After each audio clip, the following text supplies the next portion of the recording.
This is Seawolves. Storm? Or not. Hi, my name is Heath Kalb, and welcome to the very first official week of spring and the 8th week of this semester.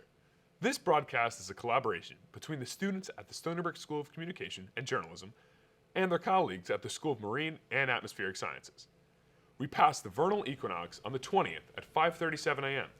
And for you out there who do not do well in earth science, that is when the sun is directly above the equator. Moreover, I know that we are 10 days away from the Mets and my beloved Yankees opening day. I know a lot of Mets fans are excited for this season, but I think my Bronx Bombers are primed for their first World Series in 12 years. And if that's not enough proof that spring is here, I noticed one sure sign of it when I woke up this morning. And this may not sound like something scientific, but in Kalb speak, it was so gorgeous outside, it was a reason to live. On more about today's beauty, we're going to go to our own ray of sunshine at the green screen, Deshaun Robinson. I know you love the warm weather, Deshaun. What do we have in store for today? Thank you, Heath. Yes, I do love the warm weather.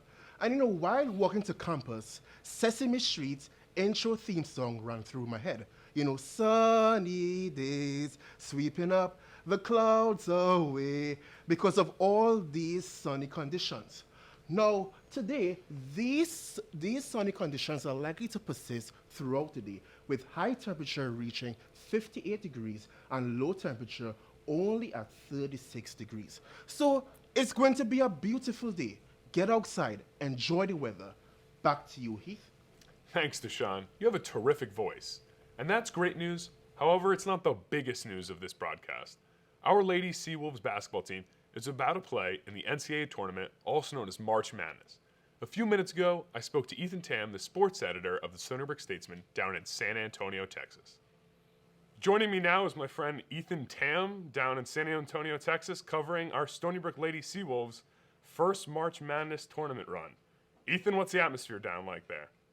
You know what they say, March Madness. You can feel the madness in the air. Like the court right next to me, there's another game going on, UNC Alabama. That looks to be a tight one. So, yeah, it's just everything you'd expect from the NCAA tournament right here in San Antonio. The Seawolves are 24.5-point underdogs against the powerhouse Arizona Wildcats, as they're a 3 seed and we're a 14 seed. How do you think we're going to be able to stay in this game, Ethan? I mean, yeah, a 14 seed has never beaten a 3 seed before ever in the women's tournament. So Stony Brook will definitely have their work cut out for them, especially with Arizona's leading scorer, point guard Ari McDonald, projected to be a top 10 pick in the WNBA draft.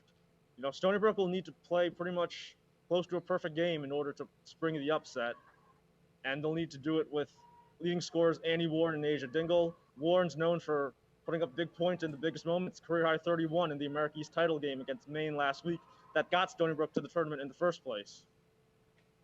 Thanks, Ethan. We're all going to be rooting here and watching the game at 2 o'clock. Have fun covering the games down there, Ethan.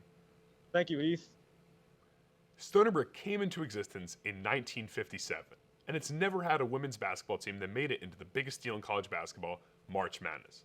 To get some context, our women's hoops team has only been in Division I sports since only 1999. For more, we had our intrepid reporter, James Bowen, speak to a proud alum of the University of Texas, who's now the director of athletics at SBU, Sean Hilbrand, about the women who lost any chances last season because of COVID.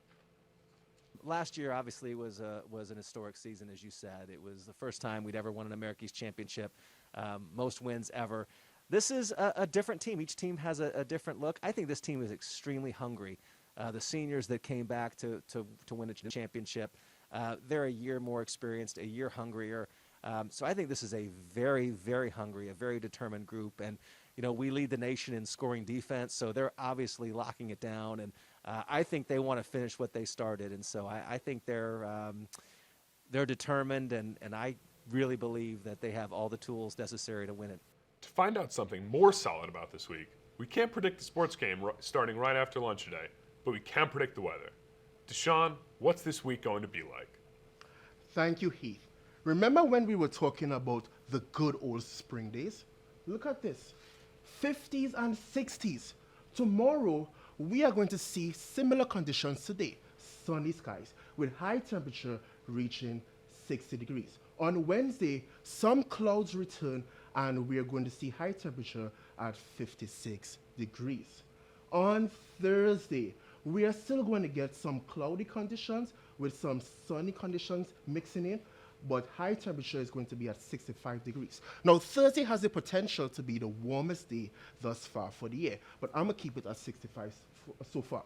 On Friday, except a few showers on Friday with high temperature reaching 60 degrees. Saturday, more sunny conditions, but some rain will return on Sunday.